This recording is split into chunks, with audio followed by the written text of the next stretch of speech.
Jésus est si doux, le Dieu de âmes. Frère, même si le problème, je ne sais pas, est commun, même si ça arrive à la dernière seconde, ça ne change pas. Jésus a quand même gagné. Je te dis qu'il a quand même, hein. Dis à ton voisin, ne t'inquiète pas, on a gagné. Dis-lui, ne t'inquiète pas, on a gagné. C'est un match indifférent, on a déjà gagné. Alléluia. Assis-toi dans la présence du Seigneur avec la joie de celui qui a gagné. Tu sais, quand quelqu'un a gagné, on sait qu'il a gagné. Tu as déjà vu quelqu'un gagner avec un visage triste? Quand on a gagné, on est comment? On est fier, amen. Hein? Alors sois fier d'avoir gagné. Même si tu n'as pas l'impression que tu vis dans la victoire, tu es dans la victoire malgré tout. J'ai dit, même si tu n'as l'impression qu'il n'y a pas la victoire, tu es quand même dans la victoire. J'ai dit, même si les circonstances disent que tu n'es pas la victoire, je vais te confirmer que le diable est un grand menteur. Non, je ne pas entendre. Je te dis que le diable est un grand menteur. Celui qui a dit la vérité, c'est Jésus. Et il a dit que la vérité finit toujours par elle. Alors attends le triomphe de la vérité. Alléluia. Alléluia. Dis à ton voisin, frère, on a gagné.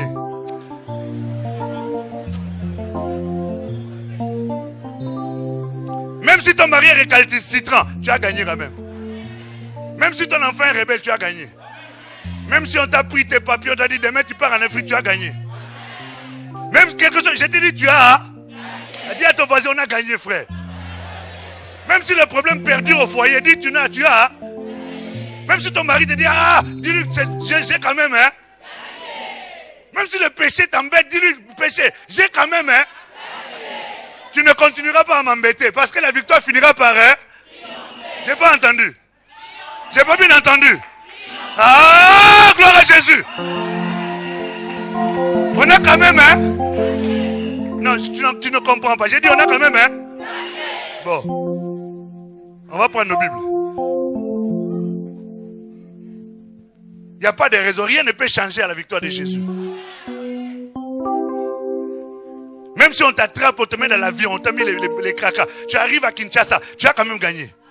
Même si tu arrives à Abidjan, tu as quand même gagné. Même si tu arrives tu as gagné. Parce que ce n'est pas ça qui va changer la victoire de Jésus dans ta vie. Ce n'est pas un pays qui va changer ça. Ce n'est pas les papiers qui vont changer. Ce n'est pas les maris. C'est rien qui va gagner ça.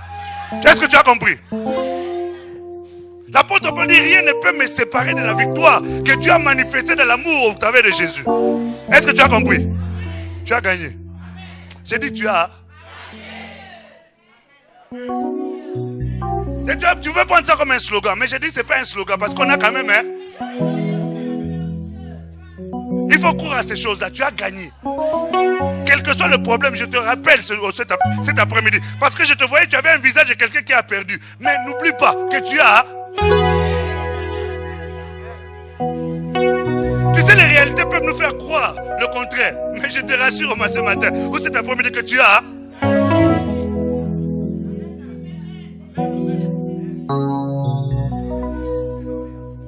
Le mariage tardait à arriver et puis tu vois qui ouvre la porte, comment ça arriver. Tu dis, tu vois, hein, célibat, tu croyais quoi? Regarde. Même si tu ne vois pas venir, il est quand même là. Tu as quand même, hein.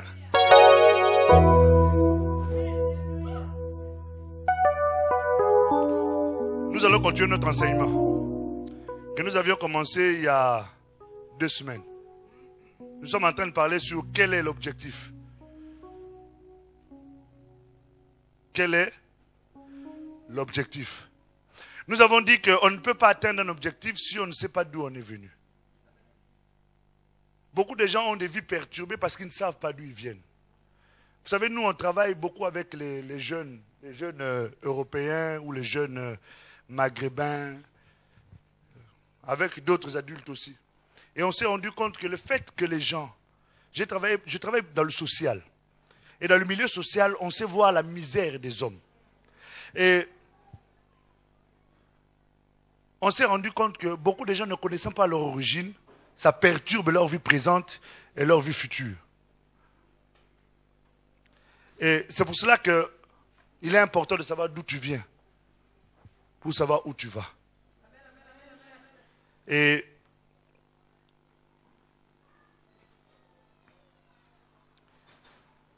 Quand quelqu'un comprend ces choses-là, ça lui permet de pouvoir être armé. Et nous disions qu'il fallait que nous puissions avoir des objectifs dans notre vie. Et les objectifs que nous nous fixons conditionnent notre vie.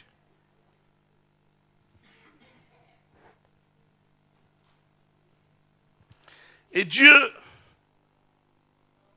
est là pour nous accompagner dans nos objectifs. Mais Dieu nous accompagne dans nos objectifs quand ces objectifs-là sont dans ses plans et dans ses projets. Ecclésiaste 4:4 nous dit que l'homme fait tous ses efforts. Il fait tous ses efforts pour travailler de manière à être... Mais cet effort-là est animé par la jalousie afin d'être meilleur que son voisin. Ce n'est pas ces objectifs-là. Nous ne devons pas être animés de cet esprit-là. De travailler pour être meilleur que l'autre. Chacun a une part qui lui est donnée. Alléluia. Et tu dois travailler selon ta part à toi.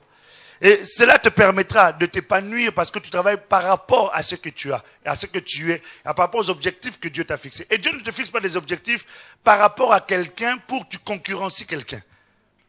Mais tes objectifs sont fixés pour atteindre l'objectif ou la destinée que Dieu a arrêtée pour toi, afin que son nom à lui soit glorifié. Alléluia. Et quand quelqu'un comprend cette logique-là, il ne fournira plus des efforts afin de dépasser celui qui est à côté pour lui montrer qu'il est meilleur, mais il travaillera de manière à glorifier le nom du Seigneur Jésus-Christ. Alléluia. Et il y a un homme, Thomas Carlyle, c'est un historien, un écrivain historien. Il a dit quelque chose en disant, un homme sans objectif est comme un navire sans gouvernail. Un misérable, un rien du tout, un rien, sauf, un rien du tout, il est tout, sauf un homme. Il est rien, sauf, il est rien du tout, sauf un homme. C'est-à-dire que le fait de ne pas avoir un objectif dans la vie, ça va perturber ta vie. Tu vois, le bateau, c'est un très très grand engin. Mais le gouvernail, quand vous regardez à la taille par rapport à la taille du bateau, c'est un tout petit instrument qui n'est même pas visible, qui est caché sous l'eau. Mais c'est ça qui permet au bateau, un grand paquebot, d'éviter des rochers et de garder son cap jusqu'à son arrivée.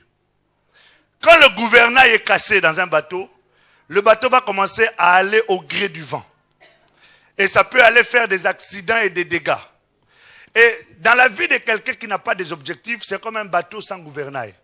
C'est quelqu'un qui sera au milieu de vous, mais qui va faire des dégâts parce que n'ayant pas d'objectif, il va aller à gauche et à droite.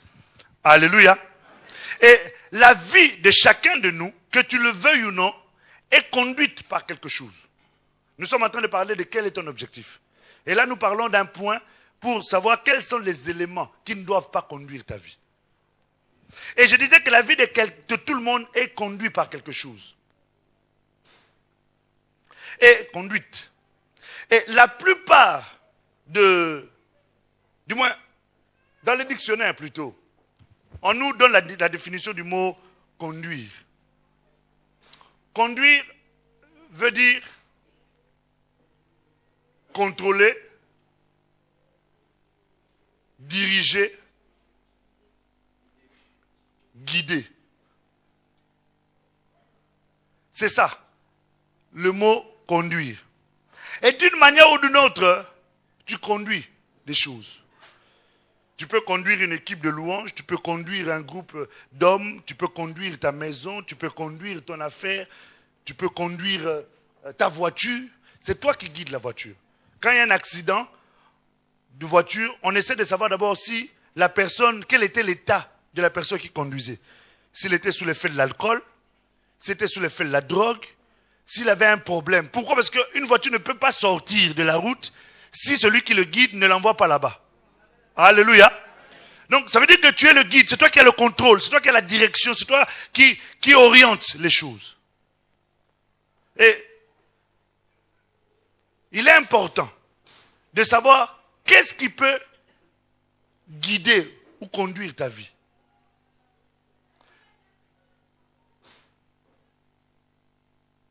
Seigneur, nous bénissons ton nom pour cette parole. Qu'est-ce qui peut conduire ou guider ta vie? Il y a des gens qui sont guidés par les circonstances.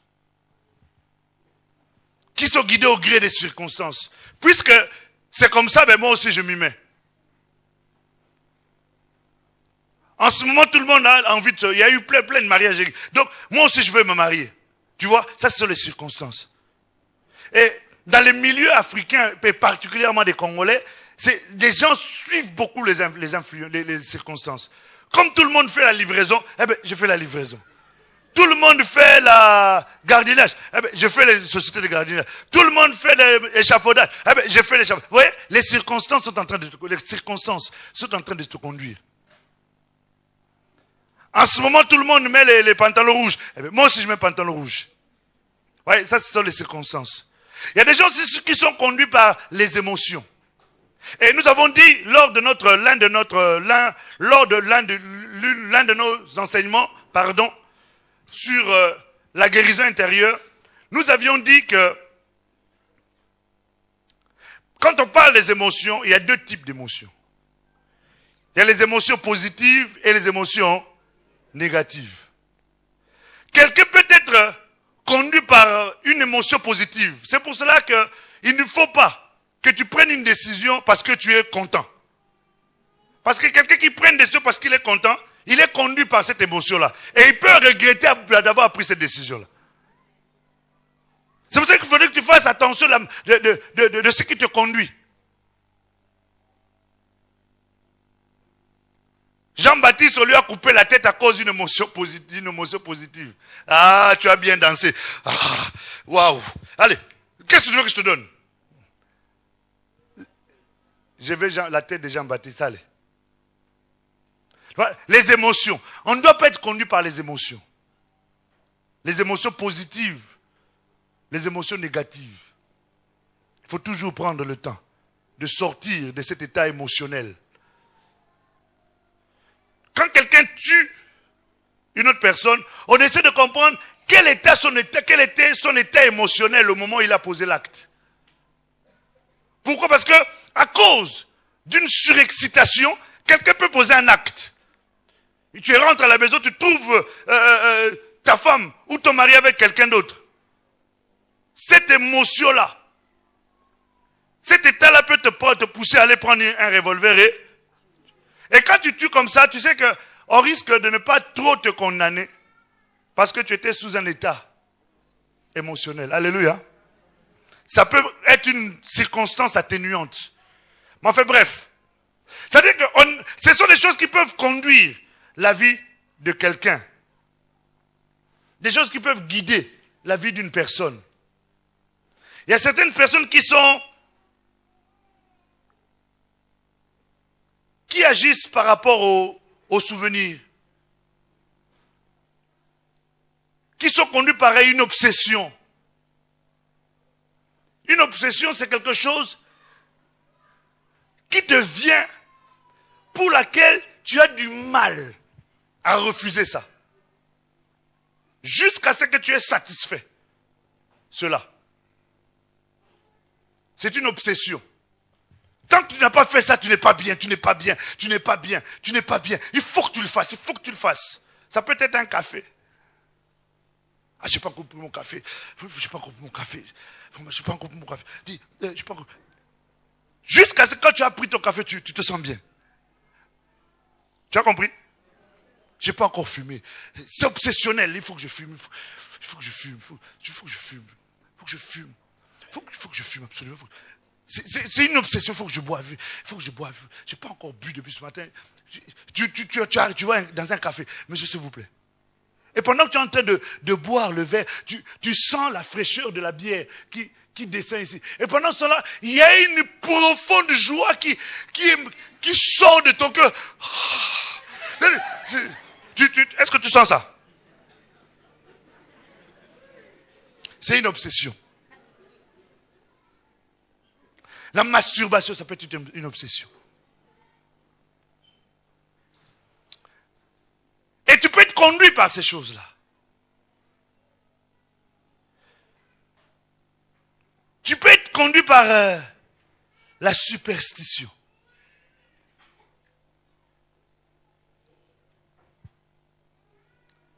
Tu arrives sur un chemin, tu vois quelqu'un qui est en train de bricoler. Il a mis un escalier. C'est-à-dire, le seul chemin, c'est de passer seulement en dessous de cet escalier. Mais comme toi, tu es superstitieux, tu changes de chemin, tu vas peut-être faire un grand détour, rien que pour ne pas passer sous l'escalier. C'est bête, hein? Eh bien, pourtant, c'est ça. Tu vois, tu es conduit par ces choses-là. Tu prends un chemin, tu rencontres un chat noir, tu changes d'itinéraire. C'est la superstition. Tu te promènes dans la rue et puis subitement tu as ta main qui te gratte. Quand tu grattes ici, tout de suite tu dis, je vais dépenser de l'argent. On appelle ça de la superstition. Tu te promènes un peu et puis tu sens ton œil en bas là, qui bat. Tu dis, je sens qu'il y a une nouvelle qui m'avait arrivé, une mauvaise nouvelle. Ça c'est de la superstition. Tu vois, tu es conduit par ces choses-là. Et puis ça peut complètement orienter ta vie.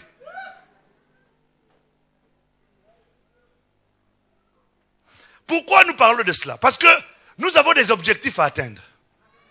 Tu as un objectif, j'ai un objectif, nous avons des objectifs. Et ces objectifs-là peuvent être soit atteints, soit on peut échouer à cause de ces choses-là. Ça peut paraître simple, hein? Très très simple. Vous savez, ce sont des choses simples et petites auxquelles on ne prête pas attention, qui peuvent devenir des gros obstacles. Alléluia. Alléluia. Tu peux être conduit par des valeurs.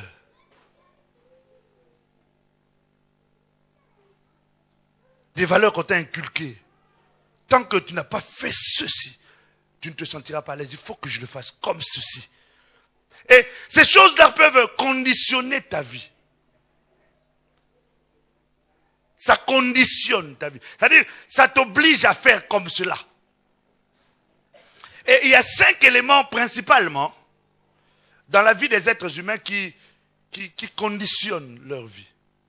Qui conduisent la vie des hommes. 5. Comme vous aurez essayé de voir assez rapidement par la grâce de Dieu.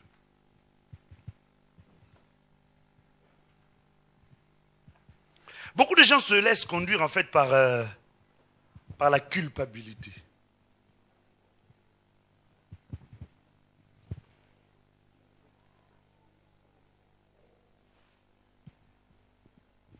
La culpabilité, c'est un sentiment de condamnation que tu éprouves au fond de ton cœur pour un acte que tu avais posé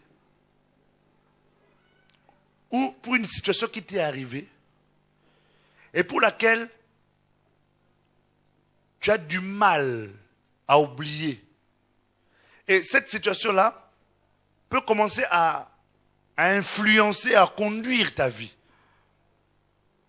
Elle peut être très ancienne. L'événement peut être un événement ancien. Mais ça a de l'influence jusqu'aujourd'hui. Dans le livre d'Ésaïe au chapitre 43, au verset 19, Dieu est en train de nous dire quelque chose de très important. Il nous dit, ne vous souvenez plus des événements passés. Et ne considérez plus ce qui est ancien. Pourquoi Dieu est en train de parler de ça? Parce que Dieu sait qu'une situation ancienne, un événement passé, si tu ne le considères pas, si tu n'oublies pas, si tu ne le délaisses pas, il peut influencer ta vie encore aujourd'hui. C'est-à-dire ton passé peut conduire ton présent et déterminer ton avenir. C'est pour cela qu'il est important de ne pas donner de l'importance ou de ne pas se laisser influencer par la culpabilité, se laisser conduire par la culpabilité. La culpabilité peut être liée par exemple pour quelque chose que tu avais posé. À savoir, ça peut être un avortement, ça peut être la trahison d'une amie, qui te faisait tellement confiance qu'au point où tu as commencé à partager son mari.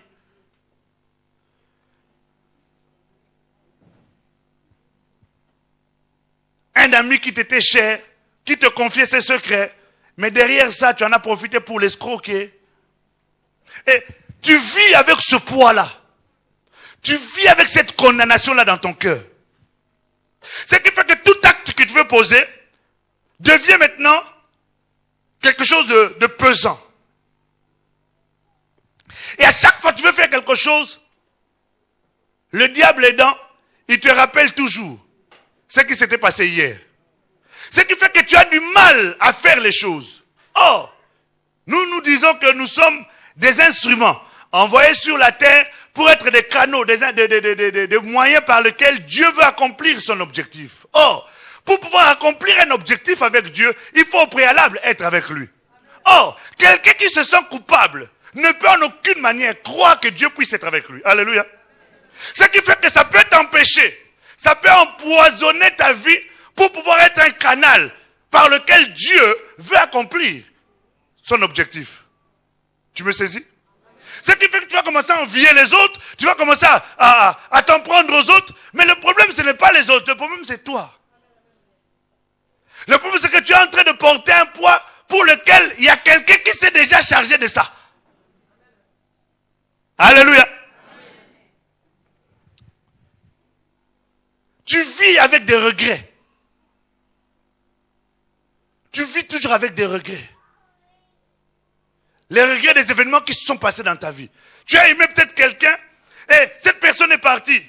Et tu te culpabilises en disant j'ai dû faire quelque chose qui a dû l'éloigner. Mais qu'est-ce que j'ai fait? Ce qui fait que même quand tu rencontres quelqu'un qui te manifeste l'amour, tu as du mal à recevoir ça. Tu as peur. En te disant peut-être que j'ai encore fait quelque chose qui peut faire encore fuir cette personne. Tu vois, tu vis dans une position qui t'empêche d'être heureux. Qui t'empêche de t'épanouir. Et par voie de conséquence, ça empêche aussi le Seigneur de pouvoir travailler. Alléluia. Vous savez, Dieu ne peut pas utiliser quelqu'un qui a des problèmes de culpabilité. Parce qu'on ne peut pas aller libérer quelqu'un quand soi-même on est encore en prison. Est-ce que nous comprenons? Un prisonnier ne peut pas aller libérer un autre prisonnier. Il commence d'abord par sortir de prison pour aller libérer les autres. Et la culpabilité, c'est une forme de prison qui n'est pas liée à l'espace. Mais c'est un problème qui est au niveau de l'esprit. Et tant que tu n'en sortiras pas, tu auras du mal à être utile au Seigneur. Et quand tu iras voir les gens, plutôt que de leur apporter l'assurance par rapport à la grâce de Dieu, tu peux même commencer aussi à les culpabiliser par rapport à leurs péchés. Pourquoi? Parce que toi-même, tu ne crois pas au pardon du Seigneur. Alléluia. Alléluia. C'est pour cela qu'il est très important de faire très attention. Tu vis avec une honte. Tu te sens coupable. Il y a des gens qui aujourd'hui ont été victimes de viol. Et ils vivent avec ce problème dans leur cœur en se culpabilisant comme si c'était eux qui avaient violé. Mais c'est eux qui ont été violés. Alléluia. Et ce problème peut occasionner dans leur vie un blocage qui fait qu'il peut même aujourd'hui rencontrer un homme qui peut l'aimer. Mais à cause de cette culpabilité, il aura du mal à s'ouvrir à cet homme-là. Même dans leur relation intime, elle aura du mal à pouvoir bénéficier de la jouissance de la chose. Pourquoi? Parce que au fond, il y a un problème de culpabilité qui n'a pas été réglé. Et la personne se condamne. Pourquoi? Elle se dit, c'est peut-être moi qui ai été à la base de la chose. J'ai peut-être créé des conditions pour que la personne vienne. Tu vois, tu te culpabilises, tu te condamnes pour quelque chose pour laquelle tu as été victime. Et ça, ce sont des choses qui arrivent souvent dans la situation des gens qui ont été victimes de viol, victimes d'attouchement sexuel, victimes de ce type de choses. C'est pour cela qu'il est important de ne pas vivre dans la culpabilité, de transcender cela, d'aller au-delà de cela. Parce que le Seigneur ne t'appelle pas à être ainsi. Le fait d'être dans cette position-là, ça empêche le Seigneur. Ça empêche l'Esprit de Dieu de travailler avec toi et d'atteindre les objectifs qui ont été fixés dans ta vie. Alléluia. Alléluia. Tu peux avoir reçu des grandes révélations, des grandes promesses que Dieu a faites pour toi. Et ce sont des choses qui sont effectivement vraies. Mais tu n'arrives pas à accomplir cela à cause du fait que tu marches avec un poids. À cause du fait que tu marches... Prenez-moi le serviteur là, mettez-le ici. Ici là. À cause de ce poids-là, à cause de cette culpabilité. C'est pour ça qu'il faut sortir de là. Il y a des gens qui vivent avec les mauvais souvenirs. C'est une des formes de culpabilité. Ça t'empêche de faire des choses parce que tu crains encore ces choses-là. La Bible dit, je ne crains pas les mauvaises nouvelles. Je ne les crains pas. Du moins, ce n'est pas ce verset-là que je voulais te donner. Mon verset que je voulais te donner, c'est le verset qui se trouve dans le livre de Job au chapitre 3. La Bible dit, ce que je crains, c'est ce qui... La crainte d'un mauvais souvenir, ça produit des dégâts. Mais nous reviendrons sur la crainte encore tout à l'heure. C'est pour cela qu'il est important de ne pas vivre. Et cela peut empoisonner ta vie, frère. Ça peut empoisonner ta vie, ma soeur. Empoisonner dans quel sens? Tu sais que tu peux commencer à t'infliger des punitions. Ici. Peu importe. Ça peut t'infliger des punitions. Tu te punis toi-même à cause de cette culpabilité.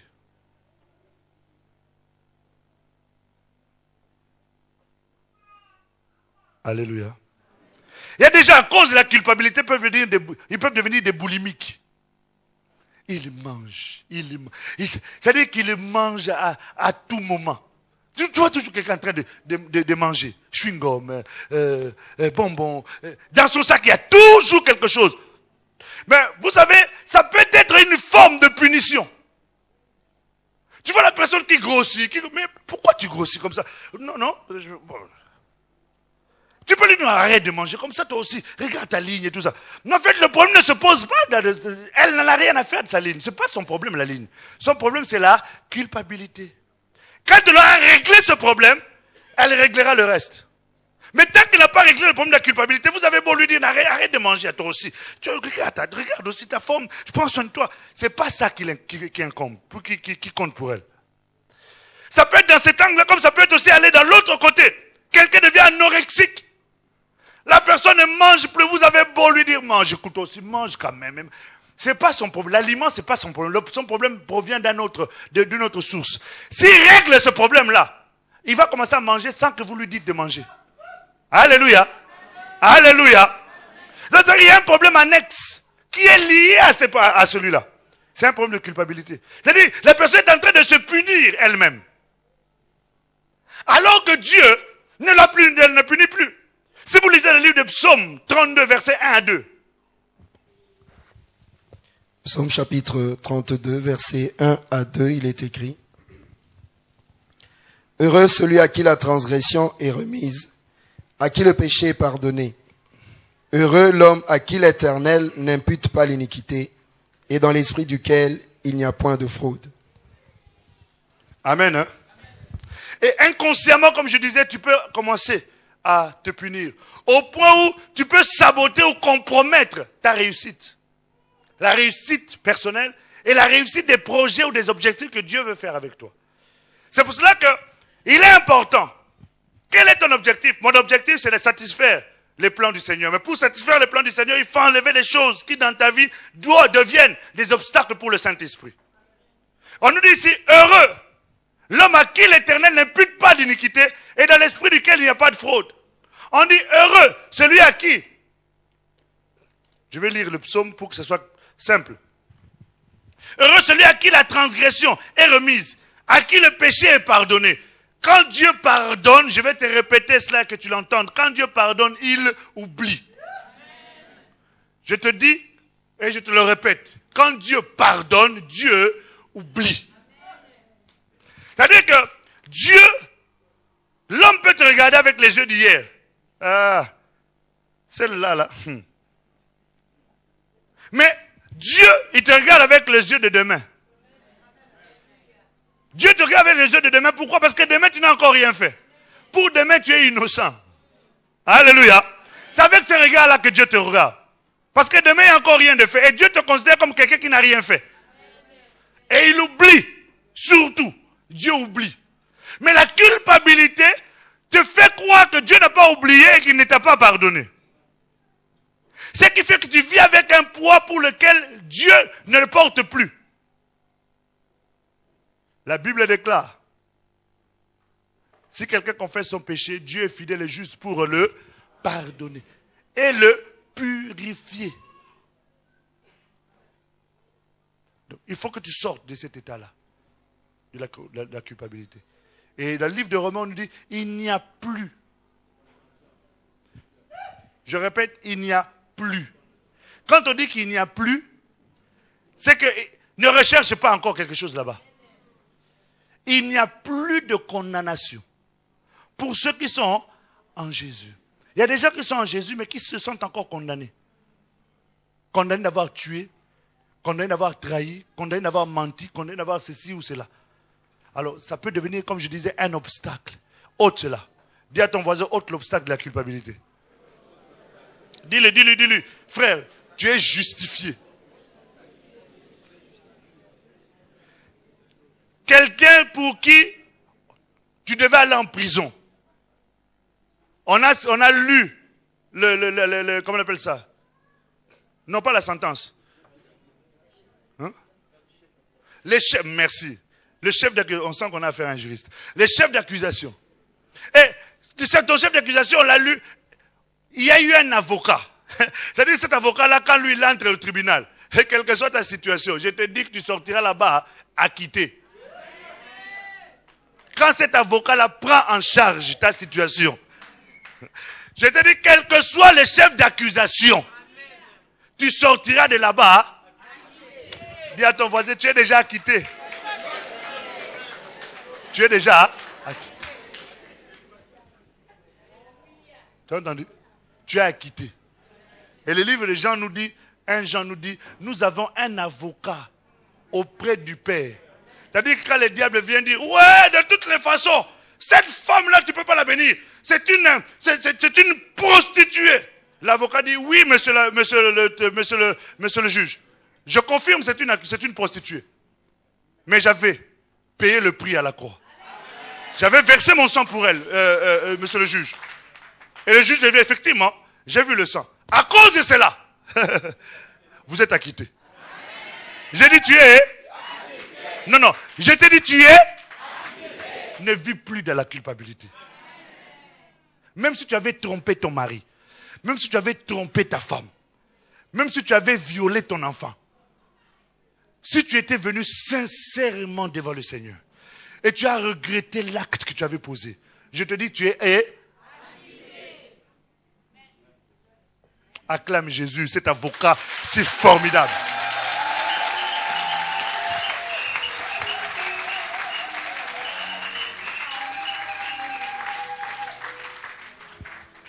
Pourquoi nous parlons de ça? Parce que c'est quelque chose qui peut empêcher l'objectif de Dieu d'être atteint. Au travers de toi. N'oublie pas, nous avions dit que nous avons été envoyés pour un but. Nous ne sommes pas là par hasard. Et comme tu n'es pas là par hasard, c'est qu'il y a quelque chose que tu dois faire. Et si tu dois faire cette chose-là, tu ne le feras pas seul, tu le feras avec le Seigneur. Mais pour le faire avec le Seigneur, il faut croire qu'il t'a pardonné et qu'il est avec toi. Or, quelqu'un qui se sent coupable ne peut pas croire que Dieu soit avec lui et que Dieu puisse l'utiliser. Amen. Hein? Alléluia. Et par conséquent, tu ne pourras pas atteindre l'objectif du Seigneur. Et dans ce cas-là, ce n'est pas à Dieu qu'il faut s'en prendre. Il faut s'en prendre à toi-même. Parce que Jésus a tout fait en ce qui le concerne pour que tu ne puisses jamais plus vivre dans la culpabilité. Même si tu avais trop péché. Mais je te rassure que Jésus est capable de non seulement de te pardonner, mais également de te rendre libre par rapport à ça. Amen. Hein? Le deuxième point, que beaucoup de gens se laissent conduire par la rancune et la colère. La Bible dit ceci. La colère de l'homme n'accomplit pas la justice de Dieu. Tout acte que tu poses sous l'effet de la colère ne peut qu'aggraver ta situation. Ne peut que rendre ta situation beaucoup plus difficile encore. J'ai discuté avec un frère, il me dit, non, pasteur. Je vais aller les voir. Et je vais leur faire entendre ce qu'ils ont fait des choses qui ne m'ont pas plu du tout. J'ai dit, qu'est-ce que tu vas faire? Il m'a dit, j'irai les voir et je vais les menacer. Je vais tout faire pour qu'ils sachent que je n'aime pas ça. Je dis, après? Il dit, après, ça va aller mieux. J'ai dit, oui, effectivement, ça ira mieux. Mais temporairement. Parce que ce que tu vas faire là, ça va occasionner encore d'autres difficultés. Parce que pour peur que tu ailles faire tu ailles les menacer. Tu vas les menacer où? Il me dit, j'irai jusque chez Jésus. Ok. Ils vont te faire rentrer. Tu vas les menacer. Tu sais que s'ils appellent la police, c'est ce qu'on appelle ça. Pardon? Je vois qu'il y a des juristes de cette essai. Vous avez fait ça aussi ou quoi? Ça s'appelle violation de... C'est-à-dire que tu as été pour régler un problème. Tu en as cherché un autre. Tu en as laissé un autre derrière. Alléluia. Et ça peut, comme ça, pourrir ta vie et mettre un frein à la progression de tes objectifs parce que tu as un casier judiciaire. Or, pour travailler sur ce poste-là, dans l'administration, tu as demandé la nationalité, tu l'as eu. Maintenant, pour occuper ce poste-là, tu dois avoir un casier vierge. Mais toi, tu as un casier. Le volet 2 et 3 ont été tachés. Donc, quand on demande ton casier judiciaire, on a vu que tu as eu un problème avec la justice. Donc, l'objectif que tu devais atteindre avec le Seigneur est bloqué. Tu comprends? Pourquoi? Parce que tu as laissé la colère te conduire. Alléluia. Tu sais que je lui ai parlé. Et puis, quand je l'ai regardé comme ça dans les yeux. Je tremblais même tellement que j'étais en colère. Et quand j'ai fini, tu sais, j'ai senti vraiment la paix dans mon cœur. Ah bon? Tu as senti où la paix où? Cette paix-là, elle est éphémère. Parce que la vraie paix, c'est celle que le Seigneur donne. Tu as dit que tu as senti la paix, non? D'accord. Mais maintenant, il y a eu une autre chose. Tous ceux qui étaient là, qui t'ont vu faire ça, et qui savent que toi, tu es chantre, que toi, tu es serviteur, que toi, tu écoutes. Toi, tu es zélé dans la foi. Après ça, tous ces gens qui ont vu ça, qu'est-ce qu'ils diront du Dieu que toi, tu pries? Tu as réglé, soi-disant, un problème, mais tu en as provoqué un autre, la colère du Seigneur, parce que tu as bafoué son nom en public. Bon, il y avait personne, il y avait que mon mari et moi. Hein? Et peut-être, parce que je ne comprends pas, mon mari ne veut pas se convertir. Il se convertira. Mais le jour où tu arrêteras d'être conduit par la colère. Alléluia. Alléluia. Vous savez, la colère, c'est un traître.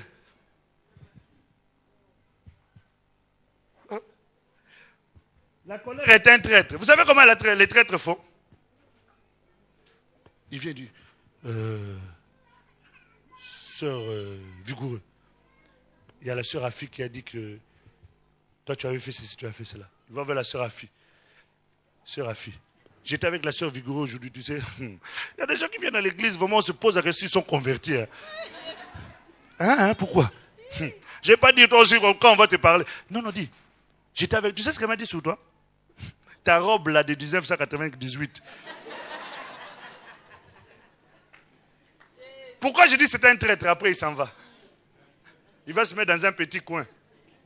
Il attend le jour où tu vas te rencontrer avec la sœur Vigoureux, il vous regarde de loin. Et puis toi quand tu vois la sœur Vigoureux, tu arrives. Oh.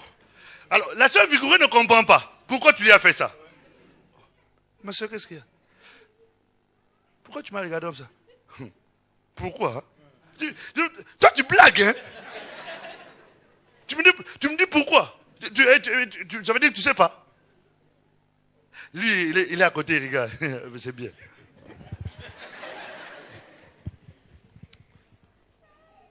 Lui, il a fait son travail et il s'en va. Il vous laisse maintenant vous arranger entre vous. Alléluia. C'est ça le travail de la colère. Et quand tu as fini, il envoie son cousin. La culpabilité. Au moment où tu as fléchi les genoux pour prier, la culpabilité vient te dire, mais en fait, tu étais avec mon cousin, la colère, toi, tout à l'heure. Qu'est-ce que tu vas dire à Dieu? Toi, quelqu'un comme toi. Souviens-toi ce que tu avais dit tout à l'heure. Et du coup, tu te lèves de la prière. Ah, je prierai tout à l'heure. Hein. Et il y a un autre cousin qui arrive. La nuit. Le cousin qui s'appelle le cauchemar. Pendant que tu dors, il arrive lui aussi. Tu sens des gens qui te suivent la nuit. Tu es sur les lits, mais tu es en train de transpirer comme quelqu'un qui est en train de faire le marathon à 40 degrés. Est-ce que tu me comprends? Alléluia.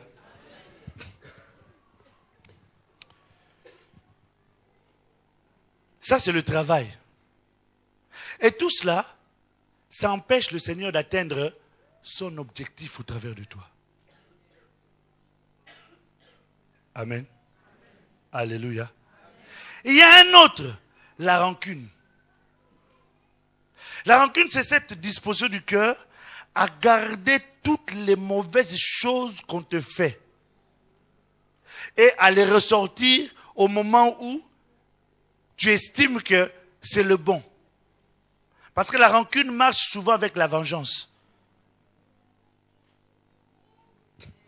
On te dit rien de particulier, rien de tellement blessant. Mais tu ne réponds pas en fait à ce qu'on t'a dit là. Tu repars dans ton congélateur. Tu sors tout ce que tu avais emmagasiné, tu mets dans le micro-ondes, rapidement ça ramollit. C'est-à-dire que ça remonte encore la colère d'il y a 20 ans. C'est-à-dire que quand tu réponds à la personne, tu ne réponds pas par rapport à ce qu'il t'a dit là maintenant. Tu es en train de répondre par rapport à ce que tu avais gardé et que tu attendais seulement une occasion pour pouvoir enfin te sentir à l'aise et lui dire les 4 vérités. Et quand tu dis ça, tu trembles même de colère parce que tu te souviens encore de l'histoire comme si c'était hier. Ça, c'est la rancune. Alléluia. C'est quelque chose qui empêche la semence que Dieu a mis en toi de croître. Ça empêche l'objectif du Seigneur d'être atteint au travers de toi. Tu dois sortir de ces choses-là. Alléluia. Tu n'es pas appelé à être esclave. Tu n'es pas appelé à être prisonnier. Tu n'es pas appelé à vivre dans la rancune. La Bible nous dit que les caractéristiques du Seigneur, l'une des choses qui caractérise le Seigneur, c'est l'amour. Alléluia. Et tant que tu vis dans les rancunes, non seulement tu te bloques toi-même, tu empêches le Seigneur de travailler au travers de toi, mais toi-même, tu t'empêches de pouvoir jouir des programmes et des plans que Dieu a arrêtés pour toi. Alléluia. Alléluia. Il y a des gens qui font tout. Leurs efforts. Vous savez, la rancune peut devenir une source de motivation. Je fais tout pour réussir. Je fais tout pour réussir. Effectivement, la rancune peut devenir une grande source de motivation. Quelqu'un qui a été maltraité, qui a été négligé, qui a été abandonné, il nourrit une rancune dans lui. Et la rancune va l'encourager à travailler, à aller à l'école, à être assidu, à se priver jusqu'à ce qu'il réussisse. Mais l'objectif qu'il poursuit, si vous regardez, vous avez l'impression que c'est quelqu'un qui a envie de réussir. Mais en fait, son envie de réussir est basée sur la rancune. Pourquoi? Parce que lorsqu'il va réussir, il va maintenant vous retourner tout le mal que vous lui avez fait. Alléluia. Quand il va réussir, maintenant il va voir. Parce que quand quelqu'un réussit, forcément tout le monde va vers lui.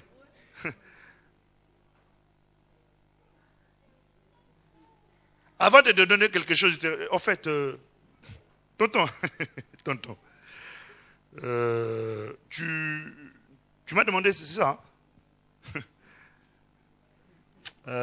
La vie, vraiment, tonton, tu te souviens encore, hein?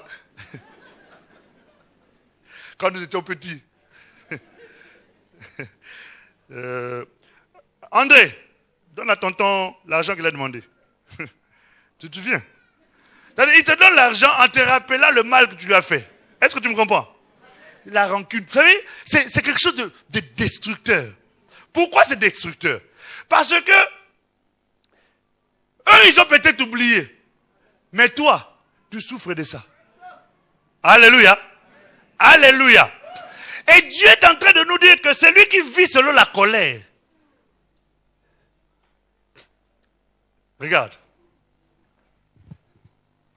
Il y a un fou qui arrive. Et puis se déshabille. Toi aussi tu arrives, tu te déshabilles.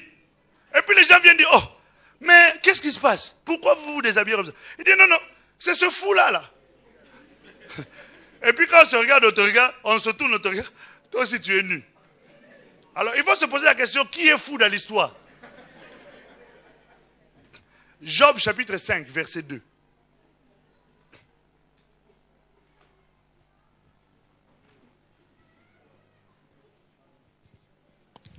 Quelque part, il est écrit dans la Bible, ne réponds pas le fou. Job chapitre Dans sa 5, folie. verset 2. Il est écrit, l'insensé périt dans sa colère, le fou meurt dans ses emportements. L'insensé périt dans sa colère et le fou meurt quoi dans ça, hein? Dans ses emportements. Je lui ai parlé. Hein. Je crois qu'il n'oubliera plus jamais.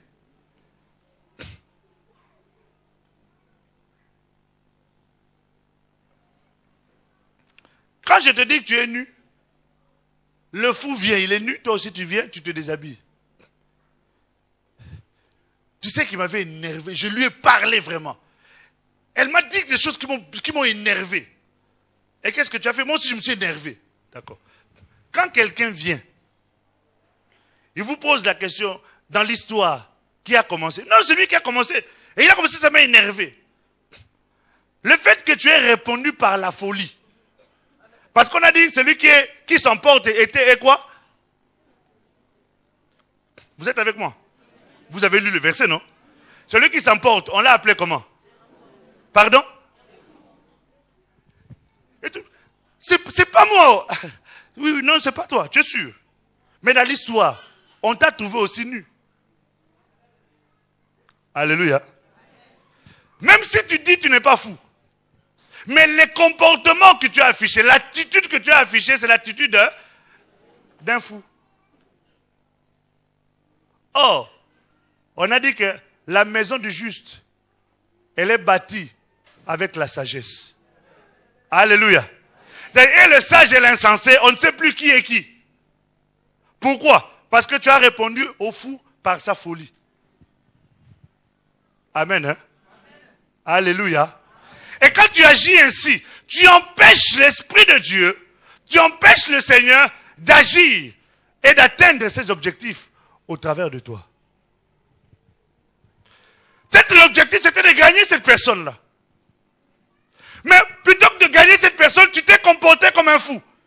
Ce qui fait que cette personne n'a pas à te suivre puisque vous êtes tous les deux dans la même situation. Tu dis à ton mari, chérie, il faut que tu viennes à l'église. Moi, toi, tu ne comprends pas, il faut prier. Ou tu dis à ton mari, à ta femme, chérie, il faut venir à l'église. Comment toi, tu n'aimes pas la prière? Mais les folies de ta femme, tu fais exactement les mêmes folies. Mais pourquoi un fou suivrait pourquoi un fou suivrait un autre fou?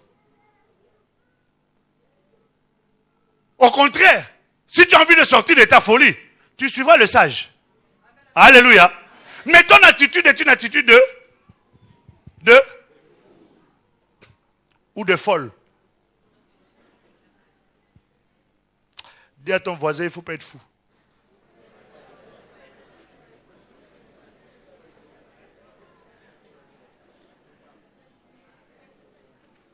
Tu lui as dit? Tu as bien dit, arrête ta folie.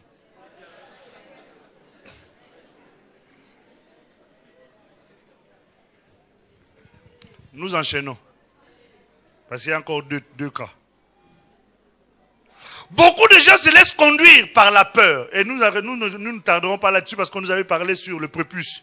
Laver les pieds. Vous vous souvenez? Par la peur. La peur, c'est quelque chose qui peut détruire complètement la vie de quelqu'un. Je disais que la peur peut empêcher quelqu'un de sortir de chez lui. Et pourtant, il n'y a rien dehors. C'est seulement la peur. La peur peut empêcher quelqu'un d'oser faire quelque chose. Parce qu'il sait déjà qu'il y a l'échec derrière. La peur.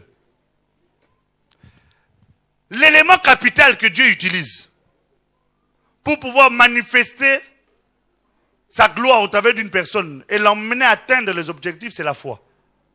Or, la peur, c'est le plus grand ennemi de la foi. Alléluia. C'est pour ça qu'il faut fuir la peur. Et la peur peut amener ce qu'on appelle les phobies. Les phobies peuvent empoisonner la vie de quelqu'un. Tu veux aller en Afrique, mais comme tu as la phobie des avions, tu vas prendre un train à Paris, tu vas jusqu'à Marseille. À Marseille, tu prends un bateau. Ce bateau-là t'amène jusqu'à Matadi ou à Abidjan. À partir d'Abidjan, tu prends un train ou une voiture pour aller jusqu'à Yamoussoukro. Alors qu'il y a tout simplement la possibilité de prendre un avion et d'atterrir là-bas. Mais la phobie. Il y a des gens qui sont des claustrophobes. C'est-à-dire, ce sont des gens qui ont du mal. Il arrive dans un immeuble. Il va au 20e étage. Vous savez qu'il préfère prendre les escaliers que l'ascenseur. Ça te fait rire, mais ça peut t'empoisonner la vie. Tu sais que ça peut te faire louper du travail. Tu arrives seulement, tu vois, c'est au 32e étage à la Défense. Tu imagines seulement 32 étages à monter. En même temps, il y a l'ascenseur qui est là qui te regarde. Mais le fait d'entrer dans l'ascenseur et que les portes se ferment, c'est-à-dire que tu peux commencer à transpirer comme si tu venais te laver. Ça te fait rire, mais il y a des gens qui ne vivent pas à cause de ça. Alléluia. Ce sont des formes de phobie. Il y a des gens qui ne peuvent pas dormir. Il faut qu'il y ait une petite lueur de lumière, quelque part. Mais si on éteint, il peut se lever encore. Mais pourquoi tu éteins la lumière, hein? La personne qui éteint ne comprend pas pourquoi tu es en train de crier. Éteins la lumière, est-ce que c'est mauvais? Économie d'énergie. On va payer trop de factures. J'éteins la lumière, le problème où? Mais son problème, ce n'est pas la lumière, c'est pas le fait d'éteindre la lumière. Son problème, c'est un autre problème. C'est qu'il a peur de dormir dans le noir. Alléluia. Alléluia. Ça peut t'empoisonner la vie. Vous savez, moi, je suis allé une fois, pour la première fois de ma vie, je suis allé au village, en Guinée. C'était à Kankan-Fodéa. C'est-à-dire le village de mes parents. Je suis arrivé là-bas, la toute première fois, je dormais dans on dit une hutte. Hein? Moi qui étais habitué au confort. Et là-bas, il n'y a pas de lumière en dehors de comment on appelle ça? Lampe tempête, merci. Et ces lampes-là, ça a une autonomie limitée. Ça peut pas allumer toute la nuit. Alors imagine-toi si j'étais quelqu'un qui avait cette phobie du noir. Qu'est-ce que j'allais faire? J'allais poser toutes les questions. Et après ça, j'ai dit non, je n'y vais pas. Alléluia. Il y a des gens qui ont tellement peur qu'ils ne fréquentent plus leur famille. Parce qu'on leur a dit que dans la famille, il y avait quoi? Là, ils sont là. Ils ont envie d'aller au pays. Mais ils n'osent pas. Vous savez pourquoi ils n'osent pas? Ils ont peur de ne plus revenir.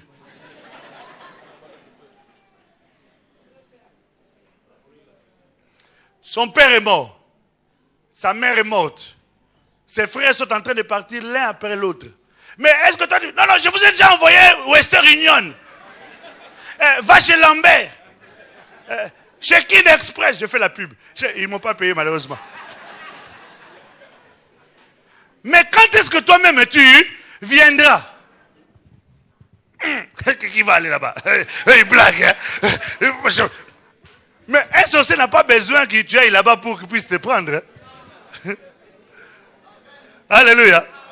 Tu n'as pas besoin d'aller là-bas. Il peut venir ici. Et à une vitesse, en 2 secondes, ils sont ici. Tu ne t'es même pas rendu compte. Ça trouve qu'il a mangé avec toi au salon hier soir. Mais il n'a pas pu te toucher encore. Parce que Jésus a pitié de toi. Mais à cause de la peur, ils peuvent te prendre. Alléluia. Et qu'est-ce que tu vas faire? Tu vas empêcher d'accomplir l'objectif du Seigneur. Est-ce que tu me saisis? La peur. C'est que je crains. Vous savez, la peur peut être un poison dans la vie de quelqu'un. La peur de la déception. Il y a quelqu'un qui veut t'aimer, qui veut vraiment t'épouser, qui est sérieux. Mais tu as été tellement de déçu que tu as peur encore de la déception, tu commences à rejeter les hommes. Et puis tu viens nous embêter parce que moi je ne comprends pas. J'arrive pas à me marier. Mais tu vas te marier comment? Arrête d'avoir d'abord peur d'être de déception. Tous les hommes ne sont pas pareils. Toutes les femmes ne sont pas non plus pareilles. Il y a forcément une femme qui correspond à ta pointure. Arrête! Tu as déjà vu trop d'animaux. Ceux qui n'étaient pas là, ils n'ont pas compris. Tous les animaux sont déjà passés. Maintenant, c'était le moment de Ève. Tu as compris? Alors, tu risques même de faire passer Ève aussi. À cause de la peur de la déception. Faites attention à ces choses-là. Or, l'homme que Dieu a envoyé, c'était l'instrument ou le partenaire avec lequel vous alliez atteindre l'objectif. Est-ce que tu me saisis? Nous sommes en train de parler sur quel est l'objectif. 4e point. Et nous devons aller vite. Beaucoup de gens se laissent conduire par le matérialisme. Quand nous avons parlé de la peur, nous avons dit 1 Jean 4, verset 18. Je ne vais pas donner le verset 1 Jean 4, verset 18. La Bible dit 1 Jean 4, verset 18. 1 Jean 4, 18, il est écrit: La crainte n'est pas dans l'amour, mais l'amour parfait bannit la crainte. Car la crainte suppose un châtiment, et celui qui craint n'est pas parfait dans l'amour. Alléluia. La crainte n'est pas dans l'amour. C'est-à-dire quand tu es en train d'avoir peur là, ça ne fait pas partie de l'amour. Mais l'amour parfait, qu'est-ce qu'elle fait elle? Bannir quelque chose, c'est de faire en sorte que la chose ne puisse plus avoir la possibilité d'exister. C'est ça bannir. C'est enlever, ôter, extirper, faire disparaître, bannir. Car la crainte suppose qu'il y a un châtiment. Et celui qui craint n'est pas parfait dans l'amour. Vous savez pourquoi on nous dit que l'amour parfait bannit la crainte? Parce que tout ce que Dieu fait, tout ce que Dieu entreprend, tout ce que Dieu peut nous donner, tout ce que Dieu peut permettre dans notre vie, frère, même si ça semble négatif, c'est fait à cause de l'amour. Tu n'as pas bien compris. Même si ça paraît mauvais pour toi, même si ça paraît destructeur pour toi, même si ça paraît difficile pour toi, si cela vient du Seigneur, c'est fait avec amour. Et il y a forcément quelque chose que Dieu a arrêté derrière ça, qui va enrichir, qui va bénir, qui va ouvrir, qui va élever, qui va apporter quelque chose de bon dans ta vie. Alléluia. Quand quelqu'un a peur de faire quelque chose, ça veut dire qu'il n'a pas confiance à l'amour que Dieu a pour lui. Parce que dans l'amour de Dieu, il y a la protection de Dieu. Dans l'amour de Dieu, il y a la souveraineté de Dieu. Dans l'amour de Dieu, il y a la guérison. Il y a des gens qui ont peur de la mort. Celui qui a peur de la mort, c'est quelqu'un qui n'est pas sûr du salut qu'il a. L'apôtre Paul dit, je ne crains pas les mauvaises... Pourquoi ce verset me revient à chaque fois? L'apôtre Paul dit, la mort m'est un gain.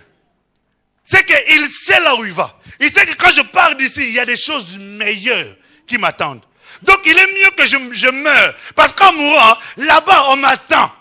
Mon Seigneur m'attend pour que nous puissions enfin jouir de toutes les merveilles qu'il a arrêtées pour moi. Alléluia. Alléluia. Mais quelqu'un qui craint la mort, c'est quelqu'un qui ne sait pas ce qu'il y a derrière la mort. Nous comprenons. Et cette peur-là, c'est un manque d'amour. C'est que tu n'es pas parfait dans l'amour. Si tu es parfait dans l'amour, même si tu meurs aujourd'hui, tu sais que la mort n'est qu'une porte qui t'ouvre dans des choses encore meilleures. Pour lâcher quelque chose ici et accepter d'aller dans un endroit où tu ne sais rien, il faut avoir confiance à celui qui te permet d'aller là-bas. Amen. Et c'est Dieu qui te permet de pouvoir expérimenter ces choses. Tu crois en son amour. Et tu sais qu'il ne peut pas permettre quelque chose dans ta vie pour te détruire. Est-ce que tu me comprends? Donc, tout ce qu'il permet dans ta vie, c'est fait avec amour. Donc, et c'est pour ça qu'on dit l'amour parfait bannit la crainte. Pourquoi? Parce que la crainte des choses qui pourraient venir détruire, qui peuvent venir détruire ta vie, ça ne peut pas arriver parce que celui qui a permis cela a fait ça avec amour. Tu me comprends?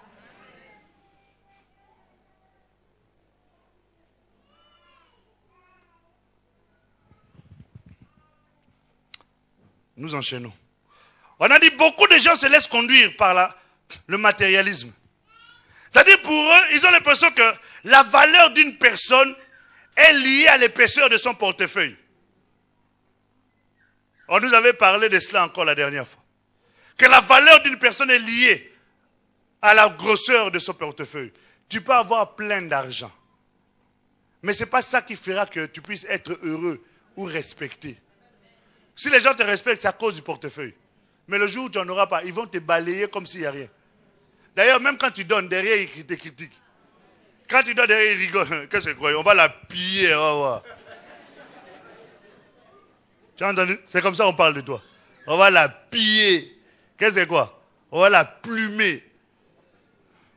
On va la goudronner. Ça, ce sont des termes qu'on emploie. Vous savez ce que c'est goudronner?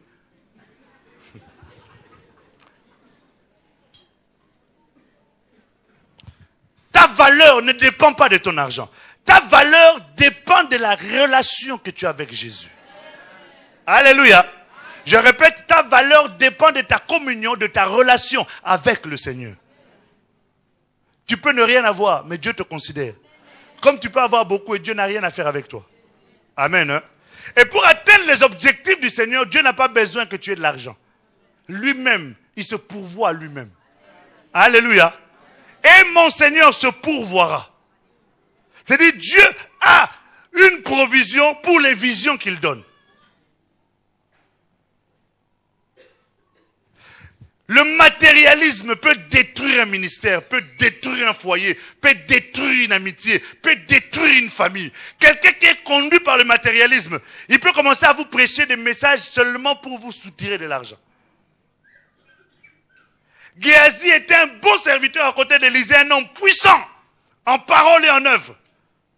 Mais à côté de lui, il y avait un homme qui était conduit par le matérialisme.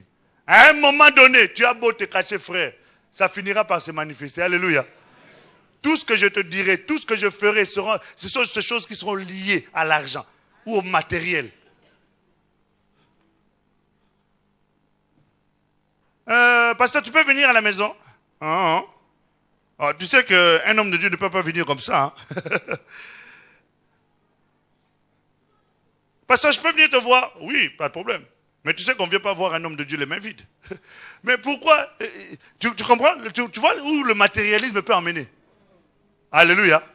Alléluia. Le matérialisme, vous savez que Job s'est rendu compte trop tard qu'il avait affaire à quelqu'un qui aimait son argent. Au moment où tout est parti, vous savez ce qu'il lui a dit? C'est là où on a découvert qui elle était. Mais avant, ils ont pris combien d'enfants? Job et sa femme. 10 ou 7? Bon, on va lire ça. Allez, exercice, cherchez dans la Bible. Mais malgré les enfants qu'ils ont eus, malgré l'amour que Job lui avait manifesté tout le long de ce temps-là, le jour où il n'y avait plus d'argent, elle est partie. Il y a des couples comme ça. Hein. Cette femme est là avec toi parce que tu gagnes encore le SMIC. Le jour où tu vas être au chômage, une semaine c'est trop. Une semaine c'est trop. Il y a des gens qui sont ici d'ailleurs, qui savent. Même le mari. Il y a des gens qui sont... Ok, d'accord, elle est française. Bien. Ok, elle travaille dans l'administration, donc elle ne peut pas être licenciée, ça va. Elle est 3e échelon, donc elle ne peut pas gagner moins de 2000 €. Ok. Ma soeur, tu sais que le Seigneur m'a parlé.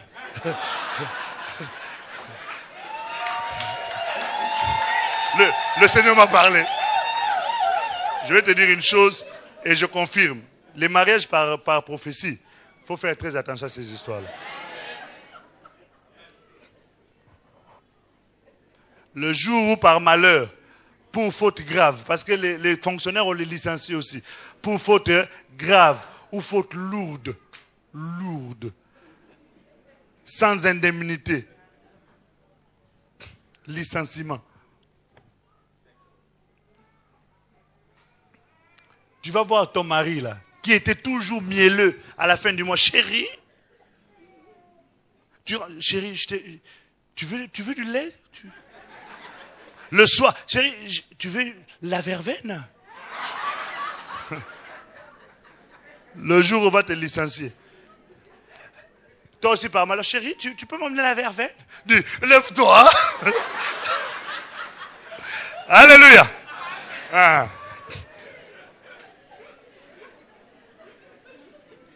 La verveine, c'est fini.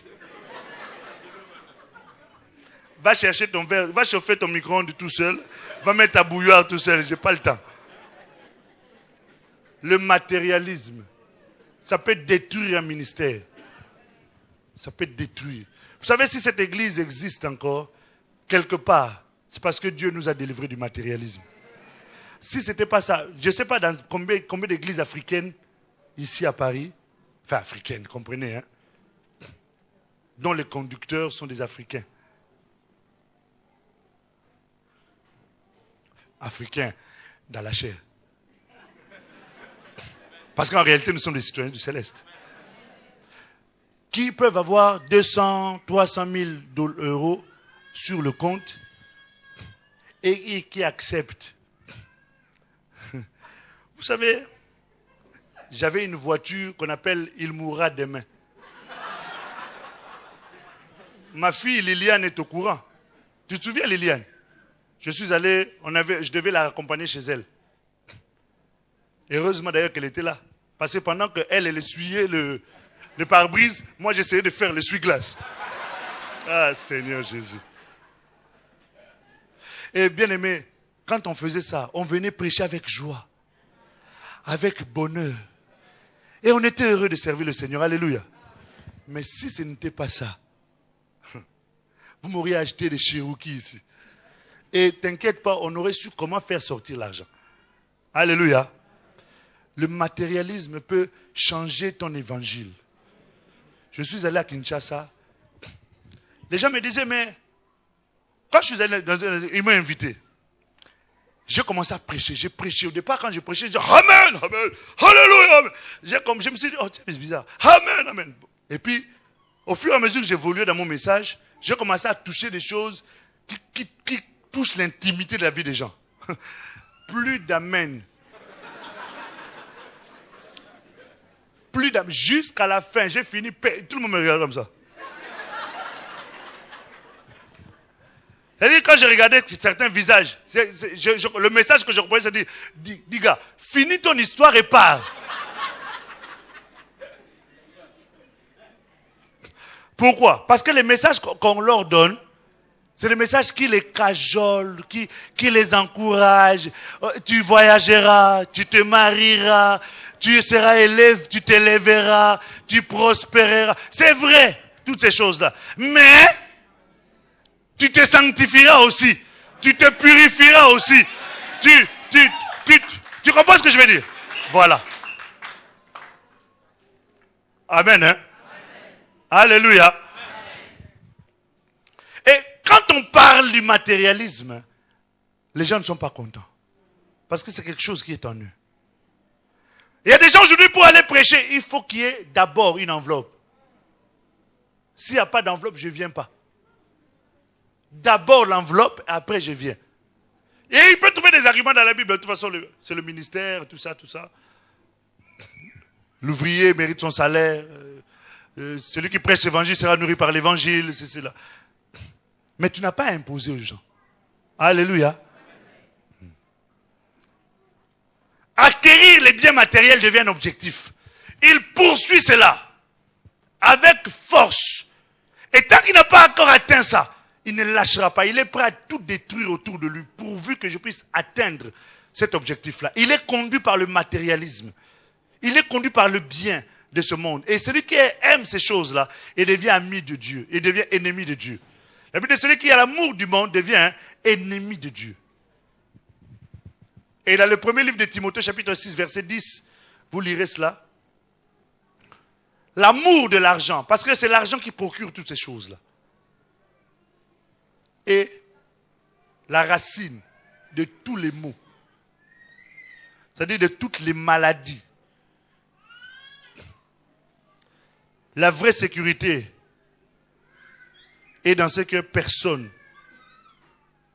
ne peut nous ôter. La vraie sécurité. La Bible dit que les choses que vous avez, elles sont périssables. La teigne et la ruine, les ruines peuvent détruire ça. Mais le vrai trésor, c'est ce que personne ne peut toucher, que personne ne peut t'ôter. Jésus a dit à Marthe, elle a choisi la bonne part, que personne ne pourra, à Marie, que personne ne pourra ôter. C'est la relation, ton entretien, ta marche avec le Seigneur. Il a dit, mon bien à moi, c'est de m'approcher de Dieu. Alléluia. Dernier point, et après nous allons finir. Beaucoup de gens se laissent conduire par le besoin d'être approuvés. Frère, si tu veux atteindre l'objectif de Dieu, ou l'objectif avec Dieu, tu ne peux pas l'atteindre en cherchant la satisfaction de tout le monde. Ce n'est pas possible. Avec toute la meilleure volonté du monde, tu ne pourras jamais, j'ai dit au grand jamais, contenter tout le monde. Il y aura forcément des gens qui ne t'approuveront pas. Il y aura forcément des gens qui ne t'applaudiront pas. Il y aura forcément des gens qui vont te critiquer. Il y aura forcément des gens qui vont te dénigrer. Il y a forcément des gens qui vont te condamner par rapport à un acte que tu as posé qui contribue à l'accomplissement des objectifs de Dieu. L'apôtre Paul dit, tant que je cherche encore à plaire aux hommes, je ne suis pas ouvrier avec le Seigneur. Et pour être ouvrier avec Dieu, être un canal par lequel il va accomplir ses objectifs, dis-toi bien qu'il y a des choses que tu vas faire qui seront impopulaires. Alléluia. Alléluia. Et ces choses impopulaires-là, ce qui est important pour toi, c'est de faire ce que Dieu attend. C'est de faire ce que Dieu désire.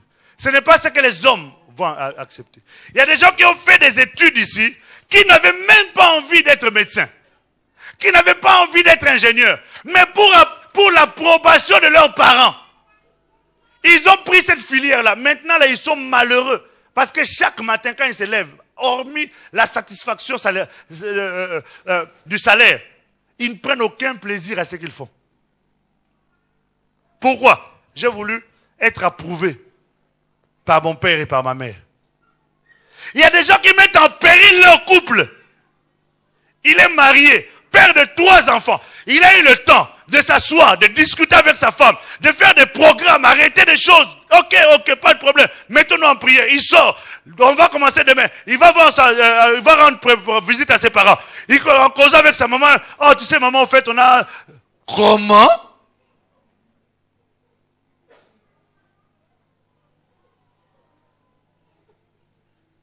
C'est moi ta mère. Tu n'as pas le droit de faire ça.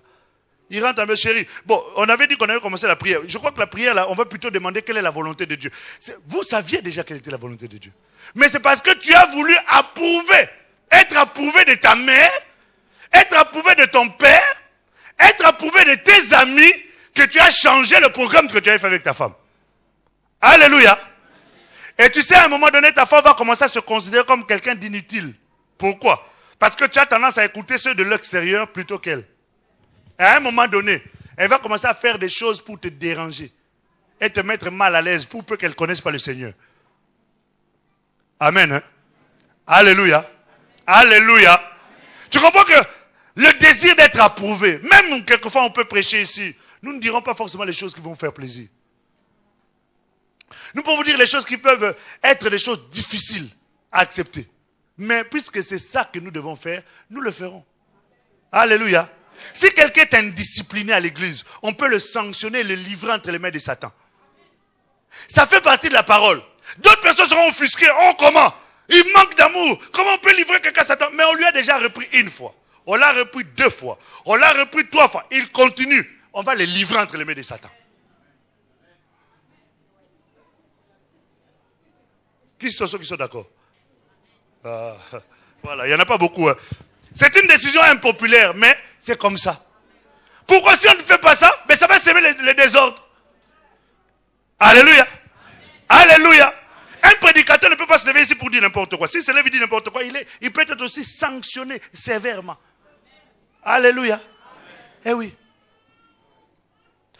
Ce sont des décisions qui sont impopulaires. Mais ça fait partie de l'approbation pour atteindre l'objectif que Dieu a fixé. Amen. Hein? Alléluia. Alléluia. Pour atteindre les objectifs que Dieu a fixés avec toi, si tu suis le mouvement de la foule, frère, tu risques de rester aveugle à vie. Tu risques de louper le passage de Jésus. Tu risques de louper ta guérison. Parce que la foule peut te décourager, peut te faire aller loin. Ce jeune homme, Dieu lui avait dit, va, fais ça, retourne par un autre chemin, ne prends pas ce chemin-là. Il rencontre quelqu'un qui dit, oh, mais dis, petit, nous sommes des vieux routiers. Avant que tu ne commences quand tu étais encore dans le ventre, moi j'ai prophétisé déjà. Quoi? Toi tu arrives à mourir en 2007. Nous sommes là depuis la fondation. C'est-à-dire, quand nous étions encore dans la cave, en train de faire les interseigneurs, on était seulement à 5. Nous on avait déjà commencé. Toi tu arrives maintenant seulement. Ici c'est comme ça, c'est comme si. Et pourtant Dieu t'a dit, c'est pas comme ça. Alléluia. Le jeune homme a écouté quand il est rentré. Vous savez ce qui s'est passé? Il a été mangé par qui? Par les lions. Tais-toi! Tu déranges le maître. Jésus! Tais-toi! Tu déranges. Jésus, viens à mon secours, répète-le. Tais-toi! Ça, c'est la foule. Si tu cherches à les écouter, tu vas rester aveugle. Est-ce que tu ne comprends pas?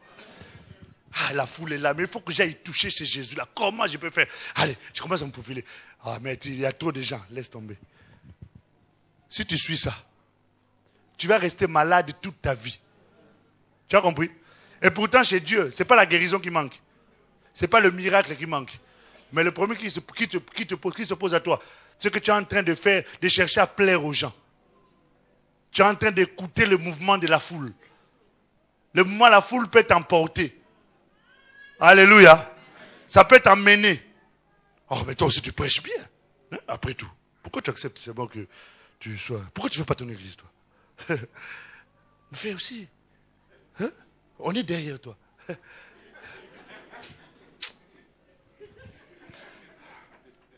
Nous te soutenons.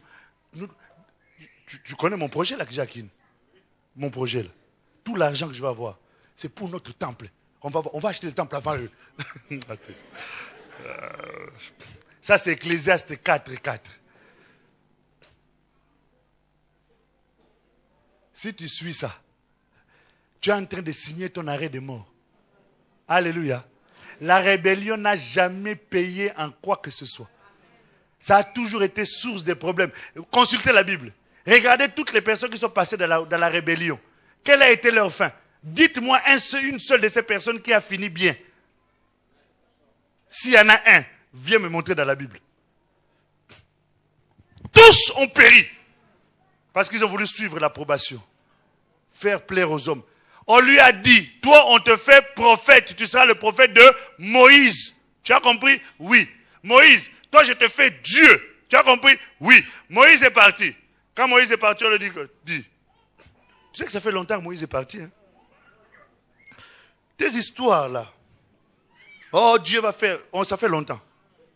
Donc fais quelque chose de manière à ce que les choses soient réglées. Bon, on te propose. On va prendre tous nos bijoux, on va faire un Dieu. D'accord?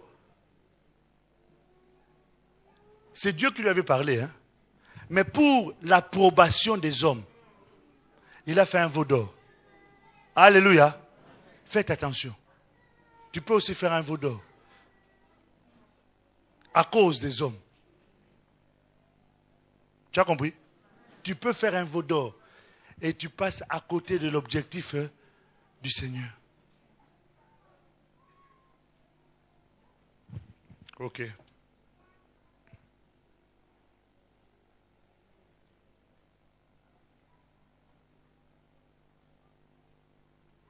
Quel est ton objectif? Et comment fais-tu pour les atteindre? Voilà les choses qui peuvent t'empêcher d'atteindre l'objectif. Il y a d'autres personnes qui se laissent conduire par les attentes de leur entourage. Et ils ont tout le temps dans leur coin de tête de leur penser, quand je vais faire ça, qu'est-ce que les gens vont penser? Qu'est-ce qu'ils vont dire de mon entourage? Peu importe ce qu'ils diront de toi, ce qui est important, c'est ce que Dieu dira de toi. Est-ce que nous comprenons? Alléluia. Ok.